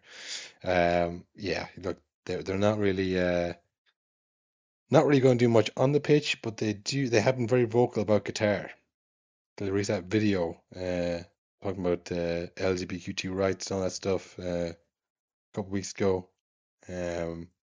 So they might make a statement at some point. I don't know if you've seen some of the accommodation in Qatar so far, and some of the fake fans and that. It feels like it's going to be really popular to make some statements, and I think Australia will be at the forefront of that once they get there. So, look, nothing going to happen on the pitch, but they will definitely remember, I think, this World Cup. That's my take on Australia. But yeah, zero chance of coming in or bottom of that group. You might say, whoa, relax, brother, relax. Who else is in their group? Denmark are in their group. Now, I'm telling you this, they're going to the semi-final. I did one of those predictor things Semi-finals. They'll have to beat Belgium along the way, but that's going to be the only tough game. Now, I will say in that predictor, I had Saudi Arabia come out of the group. So if they beat Saudi Arabia, they can go the whole damn way. That's what I say. That's also what's what Damsgaard. Remember Damsgaard from last Euros? Currently of Brentford. I was very excited to see him come to Brentford. I was like, this is a serious sign. I was like, okay, clearly, it's obviously just the power of the Premier League, the money that they have there. And then also Brentford's like kind of little Denmark in London as well. But he's been pretty poor. Well, pretty anonymous since he got to Brentford. I haven't heard anything from him. Have you? I haven't seen any wonder goals. But he's very confident. Very confident. He says, this is Damsgaard, Mikael Damsgaard, we have great self-confidence going into the World Cup. We'll make some noise. We aim to go far and hopefully win the whole damn thing. Casper Michael said, we have a fantastic squad and we are full of confidence because we know what our players can do. But when we play France in the World Cup, it'll be a different match. He's referring to the game they beat them in Paris. They beat them twice in the Nations League. France had a pretty disastrous Nations League. So he's been around the block. He goes, okay, listen, not every season is Leicester win the league. Right? It can always be a fairy tale. So let's see what happens in the World Cup. But we have a good team. Main man, of course. Man United's Christian Eriksen. He's back. I back. Excellent player. It's all going to go through him, but he's actually turned into a bit of good form there. Scores first goal for Man United as well, just for the break. So good time for him. Yeah, look, it's been a turnaround in Denmark. It's all talking about how they're kind of fed up with the national team, no real kind of direction. People thought this is kind of a waste of time. And since 2020, when the new coach came in, it's been like everyone's really excited with the national team. That's why the Christian Eriksen thing was such a kind of a blow, I think, for them during the Euros, because like, yes, this is really good. We love football again, and then like their best player literally dies on the pitch. And then he came back to life. Obviously, he's grand now, but like that's why it was such a gut wrenching thing for them. But he's been praised by the whole kind of way he's handled that, and he's brought back into the side, but like taking his time and stuff. So it's all good vibes in Denmark. They're extremely confident. You might even say arrogant, but not anymore. Now I'm backing them to be semi-finalists of this World Cup. Same as the Euros. Great team. They're running it back. To borrow some of my US friends phrases, and I think it's going to be a very good year, very good tournament for Denmark. Next to the group, we have France. What can you say? I mean, look, reigning world champs is what you can say first. Now, that was 4 years ago. A long time ago now. I mean, you think of young Mbappe then. And bear in mind, he's still only 23. But you think of like young, smiling Mbappe, like just sprinting past the best players in the world, like just knocking these goals. And you go, wow, this is like Ronaldo, Lima, reborn, but in front of our eyes. And now he's turned into this just like moody, power-hungry maniac. I've heard of player manager, but never a player sporting director. He's got a mad of power. That's what it seems like anyway from the outside. We don't really know what's going on at PSG, but that's what all the reports say. He's gone completely mad with power. Paul Pogba is out, thankfully, I guess, for the harmony of the squad. Don't forget, him and his brothers allegedly hired a witch doctor to curse Mbappe. I mean, look, it'd be tough to get on with someone who's going around saying they cast a curse on you. Even if they didn't, if they're saying that, it's tough to get past. Play with them. But the other person he has to contend with, Karim Benzema, who hates Mbappe. He was saying he was betrayed long before Ronaldo was this year. And that's the thing. They're probably the two best strikers in the world, I would say. I would say maybe Lewandowski is up there. I mean, like obviously you might say Haaland as well, but like in terms of experience and everything else, I think you got Lewandowski 1, Benzema 2. I think you'd probably put Mbappe there as well. So like you've two of the top 3. We'll say 2 of the top 5. If you want to be argumentative. I can see in your eyes, Will. You want to shout Ronaldo. I know you want to shout Lukaku right now. Well, I know exactly what you're trying to say. But look, so you have to play them both. You can't just like well, we won't play Benzema because, Mbappe might like that, or vice versa. It's like, you got to play them both. So they have to play together. I mean, it's mad. It's a mad, Will. It's 98, they won it. 2002 group stages. 2006 final. 2010 group stages. 2018, they won it. What's going to happen this time? If I had to guess, I'd say group stages. It feels like an implosion year for France. Um, and like I say, all those years they finished in the group, it wasn't like they didn't have the talent, didn't have the group there to win it. It's also Didier Deschamps last year. I think his contract runs out after the World Cup, so maybe he'll say, "Right, lads, knock it off, knock it off, stop fucking fighting. This is it. This is the last one." Or he's saying, "You know what? I won the World Cup before. I've won the World Cup as a player and a manager. My legacy is solidified. I don't need this. I'm too old for this nonsense from Mbappe and Benzema, right? Fucking, I don't give a shit. I'm done. Give me the money." Perhaps, perhaps. And then finally in the group, we have Morocco. What can we say about Morocco, Will? No, you don't know much about Morocco? They are again a kind of a making up the numbers type team. 98, 2002, 2006, 2018, all group stages. I don't know what it was about 2010, 2014. All these group stage teams just did not make it. I think now they're right back to normal programming where they get in group stages, get out. Yeah, look, they're wait, is it Kimi Morocco? No. No. Tunisia, is it? Am I Morocco? I'm Tunisia. What can you say about Morocco? I have no idea. You did Morocco.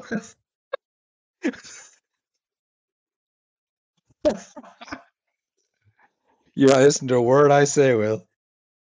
This is what I love about the episodes where I say the episodes, the 2 times we've ever done research for the podcast, it's always we know less than we would by just remembering match of the day. This is this has been weak. This has been very, very weak. Look, Tunisia, as I said, just replace Morocco with Tunisia, and you get the gist. They're not going to do shit in this World Cup. They got no good players.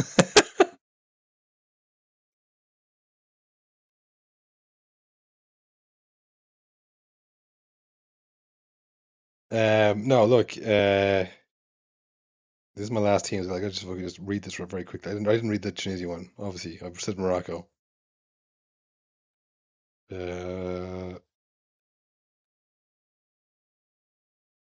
What's up? No, you aren't recording.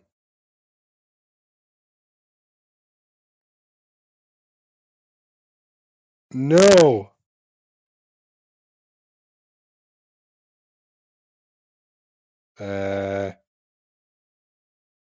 48 minutes.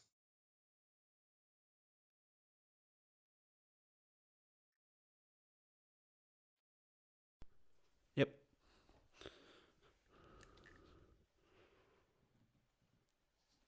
Do you Motherfucker. want a clap sync for if you're editing? We pause anyways and just see. Oh no. Okay, yeah, okay. The one with fucking click wasn't working. Stupid cunt. No, look, I mean, Tunisia, they were actually in pretty good shape coming to the World Cup. They beat Chile 2-0 and they beat Japan 3-0 in the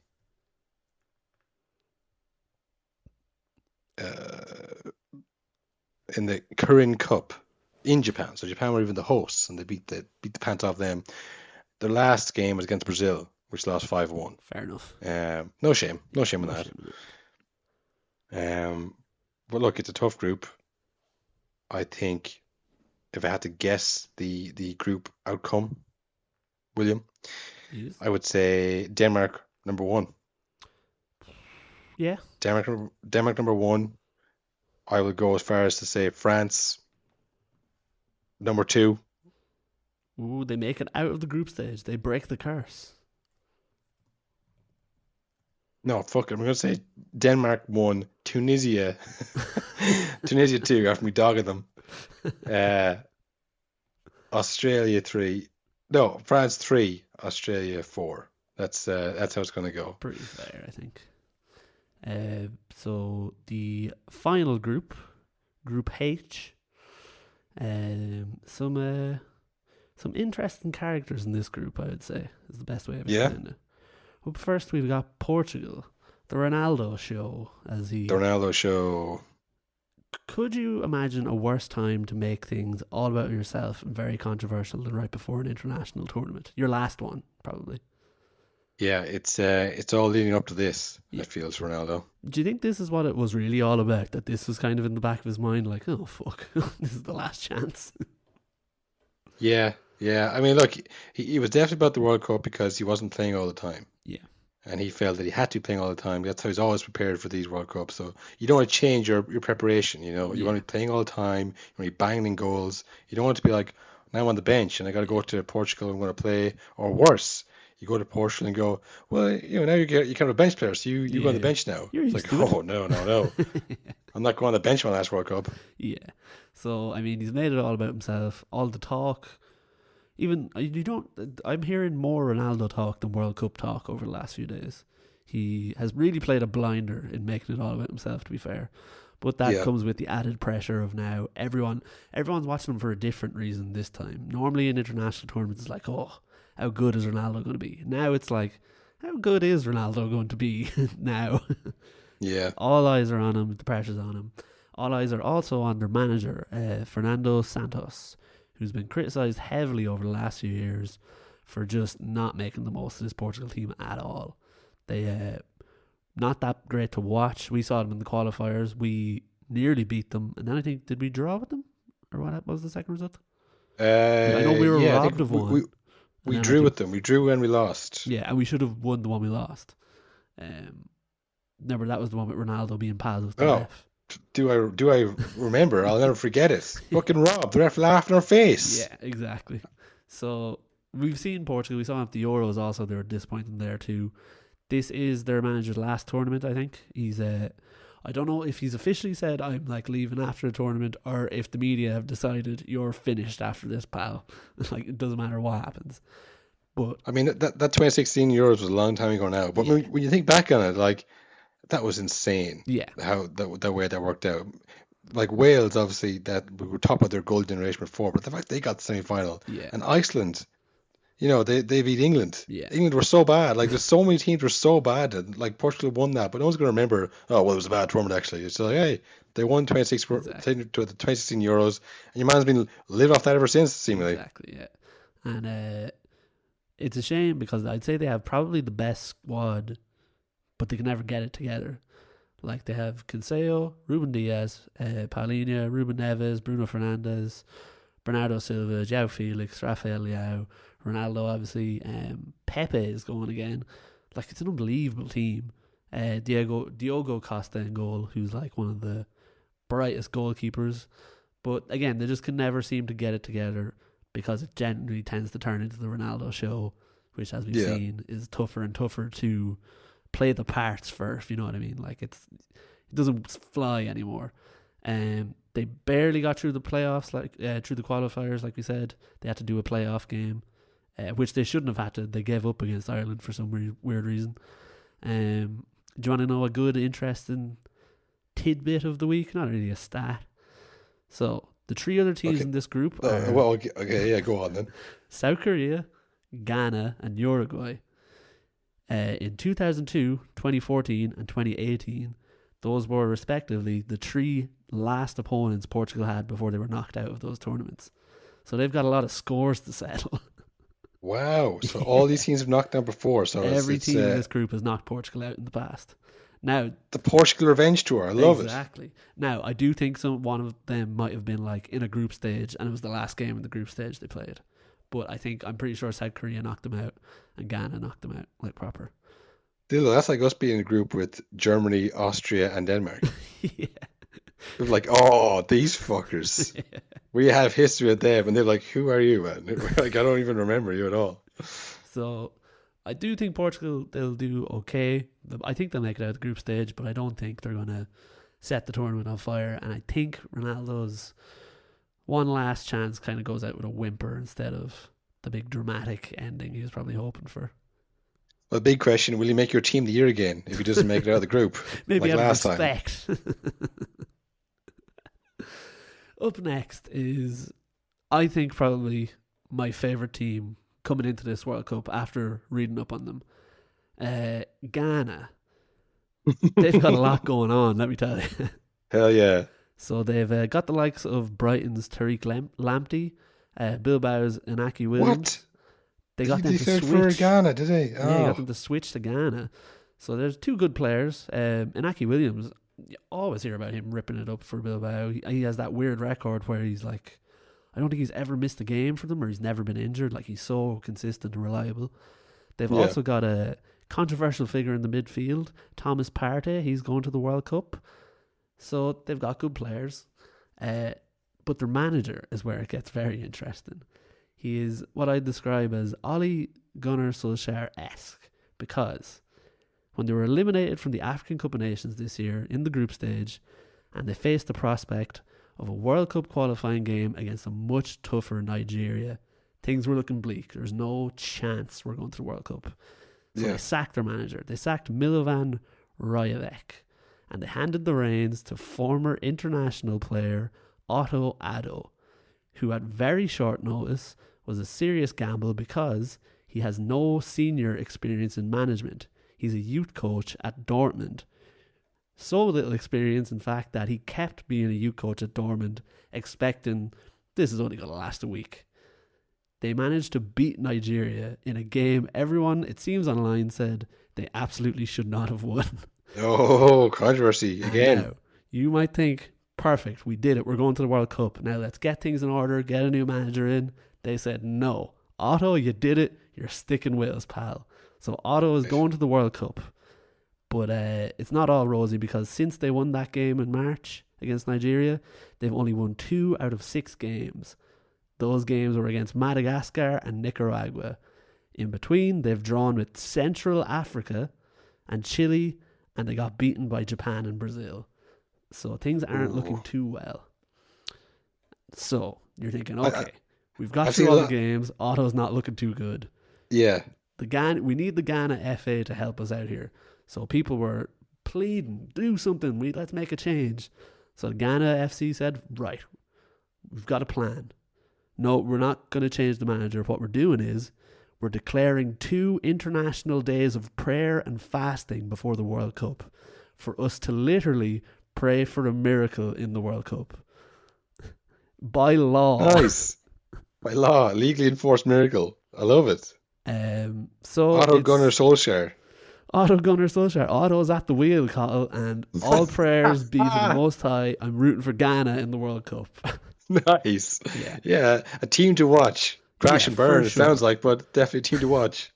And like I mentioned, this is a group full of characters. Portugal had Ronaldo, Ghana has Otto, and Uruguay has the man of the moment, I think, the most entertaining footballer on the planet, Darwin Núñez.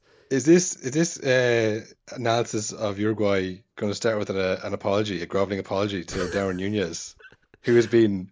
I'll tell you, it will start with a grovelling apology, but not to Darwin Núñez or you, to the Darwin Núñez chant guy, who now I unironically like.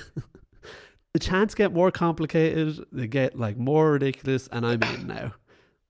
Like I said, if he had one chant and ever made fun of him, and then we never saw him again, I'd like, oh, he feels really bad. He keeps coming back. He knows what he's doing. He loves it. He's looking at the views. He's looking at the metrics like, yes, laugh it up, you fools. Because we said at the start, like, he knows what he's doing. Like, he knows the chants are bad. As soon 100%. as I saw him do the Hallelujah one to Darwin Núñez, I thought, this guy gets it. He knows exactly what he's doing. He's a genius. Darwin Núñez is playing well at the moment. He's scoring. Oh, the begrudging in your tone. I'll play well. He's banging the goals, man. He's banging in goals, and he's also very entertaining to watch. You never know what he's going to do, but he's never going to be boring. So I think he's... and I think this is the type of tournament... If Liverpool weren't desperate to obviously replace Mane, so they signed him, obviously a great player, good prospect, I think after this World Cup, he would have been like the player, like the James Rodriguez. Like, holy fuck, did you see that guy? And he would have gotten the big move to somewhere anyway. He came a bit early, but so he's got a different kind of like pressure going in, I'd say, or a different like kind of awareness about him. But I could see him having a really good World Cup and silencing the haters, me. So it's nice to see some new players like Darwin Núñez coming on the scene. But I'll also be seeing some old players, and we've talked about this is the World Cup of like last chances or the last time to see these players. None more so than Uruguay, I'd say. Suarez, Cavani, and Godin are all in the squad. Godin? Yes. What? So, yeah. So I mean, has to be their last chance. Oh, I mean, I will say Fede Valverde, best there is right now. Yep, absolute incredible player. So like they're always good as well. They always go far. There's also a bit of beef. Was it with Ghana? The Suarez did the handball to stop them going through. So Asamoah bottled it. I'm telling you, this is the group to watch because it's full of lunatics and teams that hate each other. The Portugal Revenge Tour, the Ghana Revenge Tour featuring Otto. There's so much going on. The fact that Luis Suarez is still there makes it even better. And he's going to do something crazy. Will he play? Is he down to start, you think? That I'm not too sure. I would say Darwin Núñez is ahead of him. Yeah, of course, obviously, naturally. And like Cavani as well. I don't know, like he wasn't really starting he was struggling to start at United because he was unfit. So it's hard Where's to he tell. playing now? He's in Spain, I think. I'm not sure what club. Valencia, Villarreal, one of them. Wild guess. Stab in the dark. If ever I heard one on the pod. Google that. Valencia, he says. Fucking hell. Cavani is playing for Valencia. I knew it. Oh, is it? Fucking hell. Nailed is it. he playing? That I don't know. Anyways, he's on their books. That's all that matters. On their books. And then the final team in this group, no fault of their own, but it's a step down in terms of not in quality, but in terms of wild characters for sure. South Korea, lovely Heung-min Son, but they don't have the wild factors like the other teams. But the Son is so good on his day as well that he could easily be the like top scorer in the whole tournament. It's all about how well his eye is doing, though. Yeah, he can't see. He put out a statement saying basically like nothing's going to stop him going to the World Cup. I'm going to be there, blah blah blah. But well, that's what he thinks. He can't even see. He doesn't worry. Yeah. So, but it's a weird injury though, because obviously tough to play with one eye, but he's had a few weeks for his body to rest up. If he's where it can see fine, then it's probably worked out okay. I'm sure he can play with a mask like De Bruyne did. Yeah. So I think South Korea's tournament really rests on what can Son do game to game. And it's a very tough group for him, I think. They'll get past Ghana, though, I'm pretty sure. On a wing to prayer. Yeah. So that is Group H. So what are you saying, Group H? Give me the order. Give me your predicts. I would say Uruguay first, Portugal second, South Korea third, Ghana fourth. So, yeah. Tough group. In an ideal world, Ghana first, but I just don't see it. Yeah. Yeah, no, that is all of the teams. Right. Well, I mean, that's the game by game. No, the group by group breakdown, team by team. All the relevant information is there.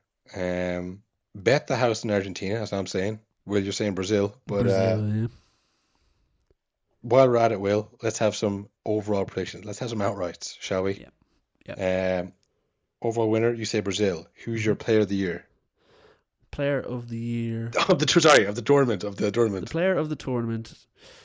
See, it's a tough one because I do think it'll be Messi, but I also think that's the type of like the player of the tournament would be given to whoever wins the tournament. Do you know what I mean?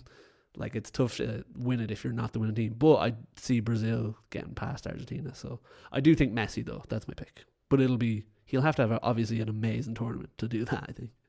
Yeah, it's interesting that you say that, Will, because in researching this, 2006, who won it? Italy wins it. Yes. Who wins the Golden Ball? Zinedine Zidane. Of course. 2010, who wins the World Cup? Spain. who wins the Golden Ball? Diego Forlan. Remember, he had an unbelievable. Yes, he ripped it up. That World Cup. 2014. Who wins this?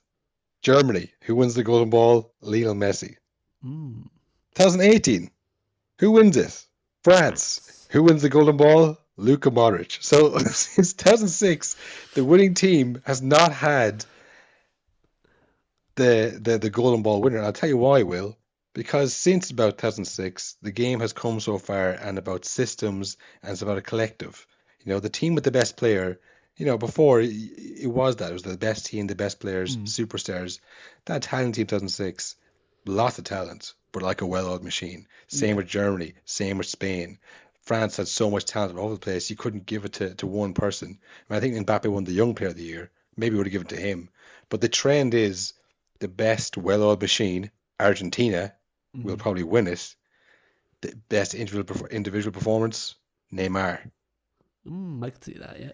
Neymar's tournament, he's going to score a lot of goals in group stages. He's going to, you know, put on a show. It's all be about Neymar.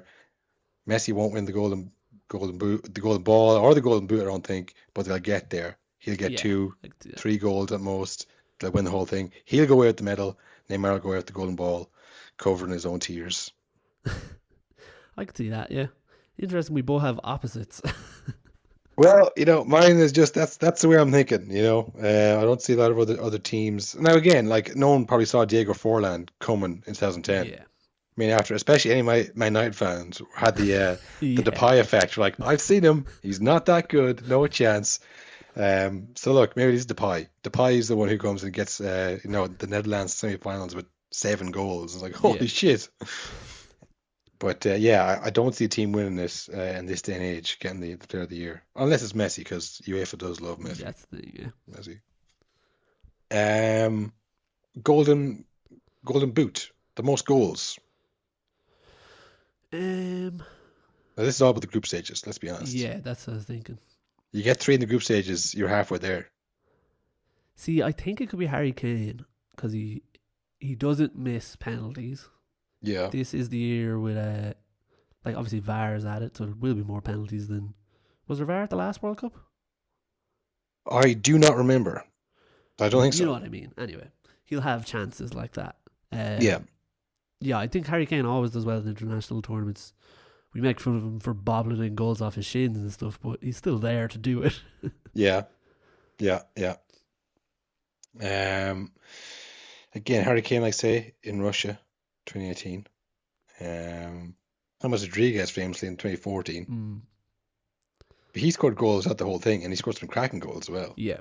That was just a virtuoso performance. Got him many, many moves for the rest of his career. He really lived out there for the rest of us. I'm going to say, with the spirit of 2010 and Diego Forlan, it's Darwin Nunez is going to guess. Wow.